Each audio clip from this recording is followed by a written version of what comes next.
Hello everyone, the Kind425 here, and this is the first of my holster videos, and I just wanted to show you my primary home defense firearm and the holster that it rides in. Um, Basically, like I said before, a good holster is the best accessory that you can buy for your firearm. It's basically like buying a sheath for your knife.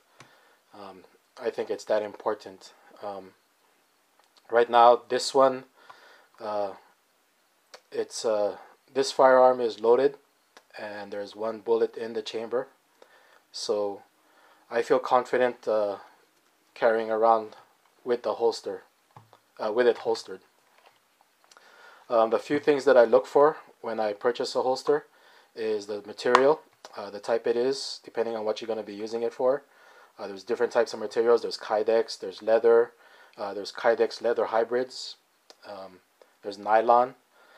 The other thing that I look for, most importantly, when I do get a holster, is how it covers that. Make sure that it covers the trigger guard, just so that if you do need to pick up your firearm, you don't have the probability of accidentally slipping your finger in and um, discharging the firearm.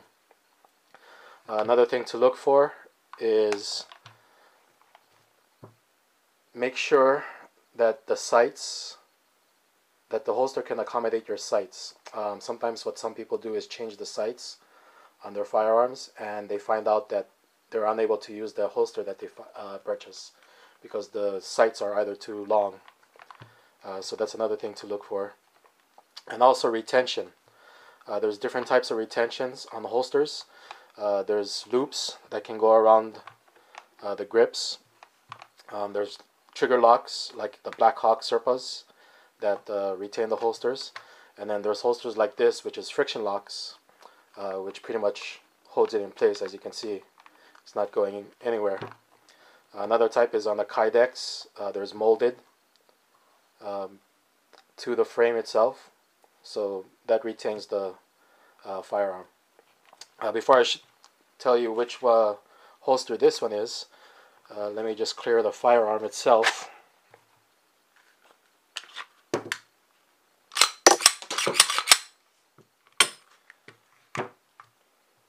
Okay. So this holster is a Safariland model 5187. It's made for a Glock 20 or Glock 21, and it also accommodates an accessory light. That's the one thing that I wanted in a primary defense firearm, is to be able to have a white light on it, and trying to find a holster for it was kind of difficult. Safariland makes different models for different firearms. They have some for the M&P, some for the XD, and they also accommodate a light attachment if you need it. Like I said before, it's a friction lock system, so it stays in. There's some rubber padding on the inside to help it be secured, and there's also tension screws on here, so you can adjust how tight and how loose you want it. As you can see, it's an adjustable belt loop holster, but I don't hardly ever put it on the belt. When I'm at home, I usually carry this around, but I lay it on the table, and most of the time I'm in shorts or sweats or something, and I hardly use a belt for that. Another reason why I wanted to use this is to get the firearm off the table. For a nightstand gun, if I like it so that if it's dark or when you just wake up, sometimes you might fiddle with the firearm trying to get it off the table. Also, if you accidentally drop it and you try to catch it, you can slip your finger in and accidentally discharge that way.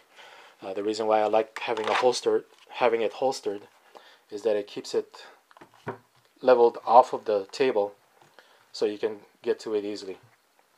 When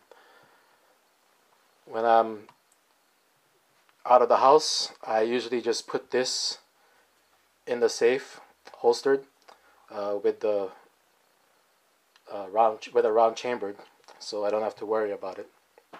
But this is basically it. Safariland model 5187 holster. It's outside the waistband belt holster, and I'll actually have more info on my blog in the description of where I got it and how much it was, and other places where they sell it too for different models. The next video I'm gonna have is an in-waistband holster, and this is a leather one, and this is for a model Glock 29, and that'll be the next video, so stay tuned. Alright, thanks.